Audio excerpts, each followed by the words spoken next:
Olá, meus irmãos e minhas irmãs, a paz de Cristo a todos vocês. Hoje eu quero refletir junto com vocês sobre o terço. Eu já gravei um vídeo sobre o terço, mas eu vou explicar outra parte.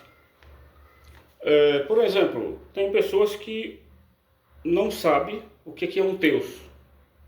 E tem pessoas que rezam um terço, mas não tem a reflexão, né?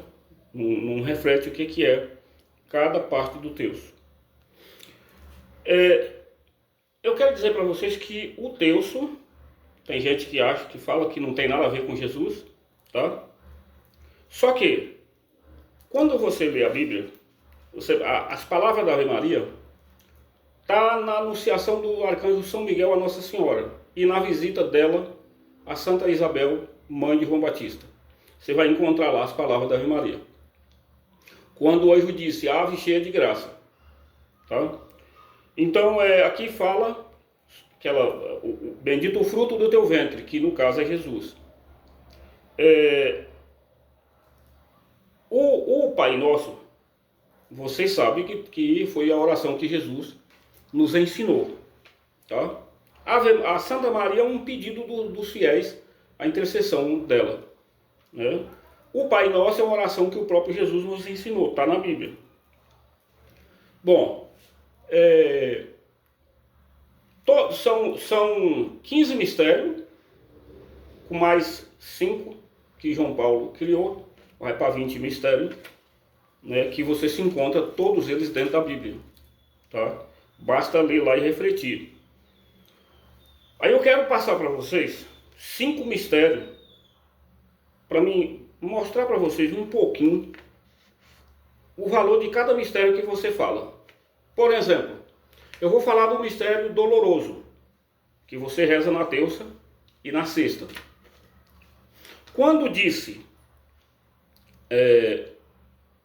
a agonia de Jesus no Horto das Oliveiras, está no capítulo aqui de São Lucas, capítulo 22, versículo 39 a 46.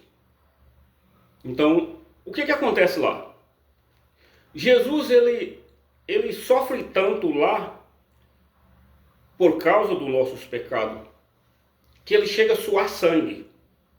Vocês podem ver lá que no Evangelho fala que ele suava tipo gota de sangue saindo do corpo dele, tá?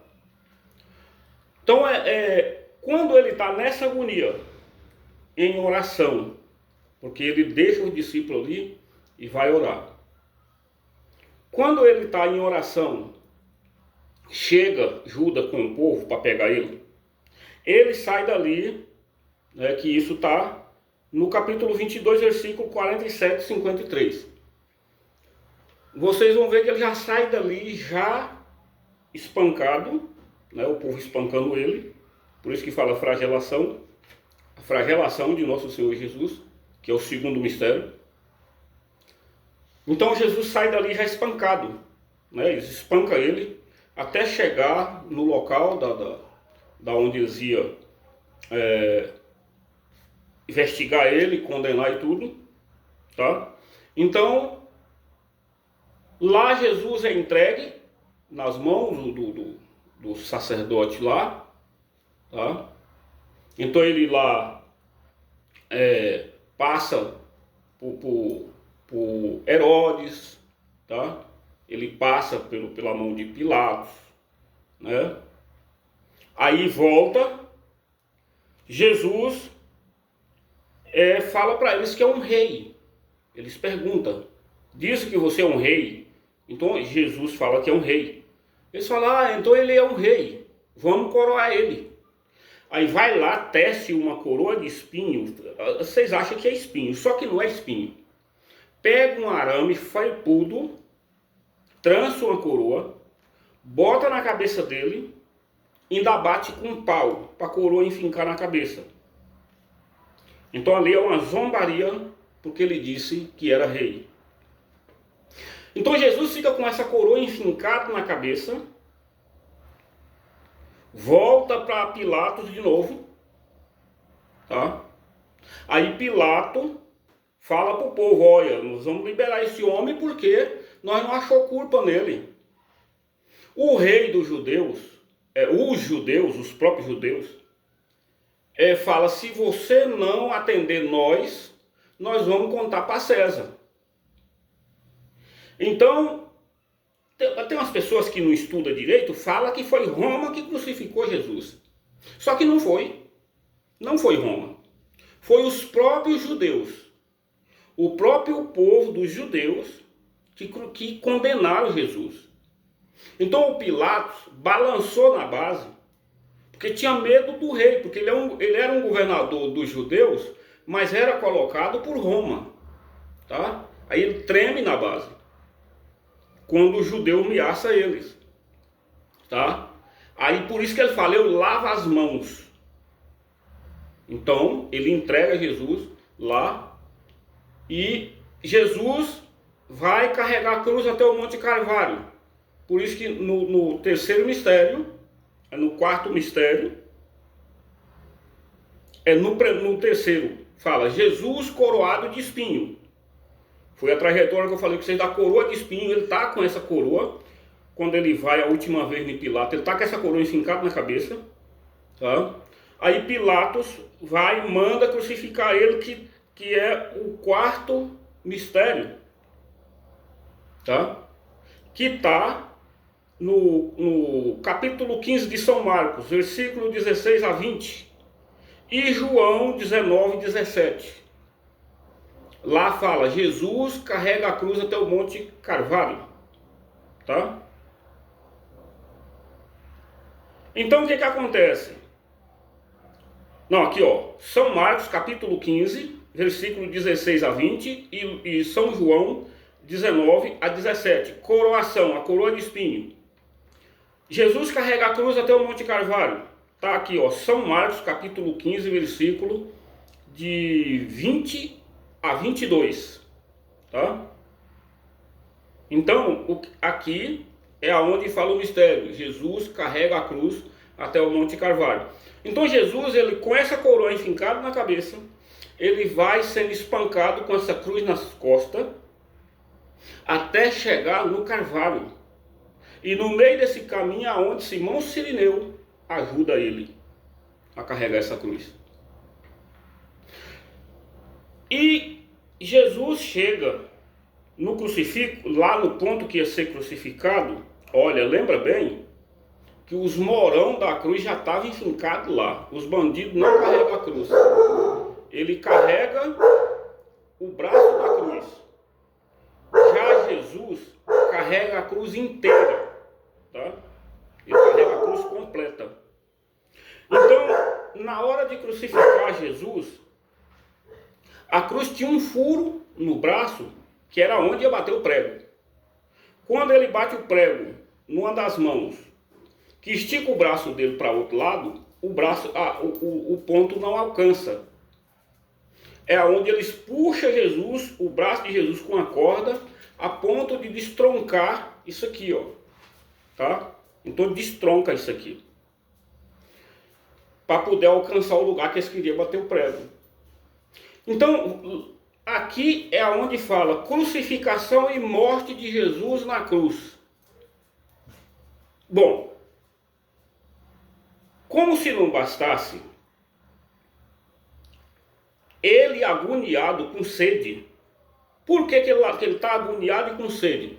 Porque ele é crucificado às 9 horas. Então ele passa a maior parte da quintura do sol ali, naquela agonia, com sede e tremendo de dor. Tá? Agoniado, sufocado de tanto espancamento, com essa coroa enfincada na cabeça, esticado na cruz, com os troncos desmembrados, e aí ele pede água, está com sede. Você imagine a agonia dele ali na cruz.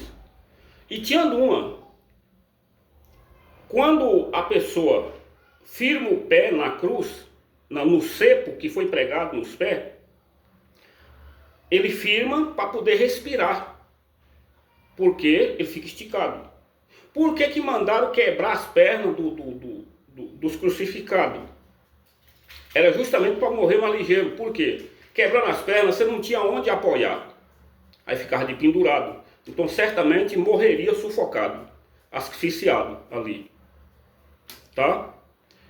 Então quando foram quebrar as pernas de Jesus, ele já tinha morrido, porque era para cumprir as escrituras, que não tinha que ele ia passar por tudo isso, mas não ia ser quebrado nenhum osso. Tá? É aonde eles enfiam a lança ao lado dele, que sai água e sangue, tá? Para testar realmente se ele já estava morto. Então por que eu estou falando isso para vocês? Para quando vocês for rezar o terço, vocês fazerem uma reflexão a respeito de cada mistério, que aí vocês vão entender o valor de rezar um terço. É por isso que o terço é a cerca que o diabo não quebra. Porque quando você reza ele, olhando cada mistério, aí você corre com o diabo. Porque cada mistério representa uma parte das escrituras sagradas. Então, se você rezar um terço, largar os mistérios para trás, o terço não está completo. Tá? Ele só é completo você falando cada mistério e refletindo cada palavra da Ave Maria. Aí você está rezando com fé na oração, em Deus e na Virgem Maria.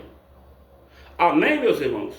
Faça isso cada vez que vocês for rezar um terço. E lembre bem, vocês, família, tem filho, tire um dia da semana para vocês rezar um terço com seus filhos. Coloque eles no caminho de Deus, porque o diabo está solto. Se vocês não proteger seus filhos, o demônio vai fazer besteira com eles. Vai desviar eles com um caminho que não presta, tá? Então, Deus pede para nós, no casamento, promete que vai educar os filhos na fé em Deus. Quando você vai casar, promete isso. Então vamos ver se cumpre. Porque o filho que é igreja, provavelmente ele não vai participar das coisas que não prestam. Tá? Amém, meus irmãos? Louvado seja o nosso Senhor Jesus Cristo, para sempre seja louvado. E Deus abençoe a cada um de vocês. Um abraço a todos.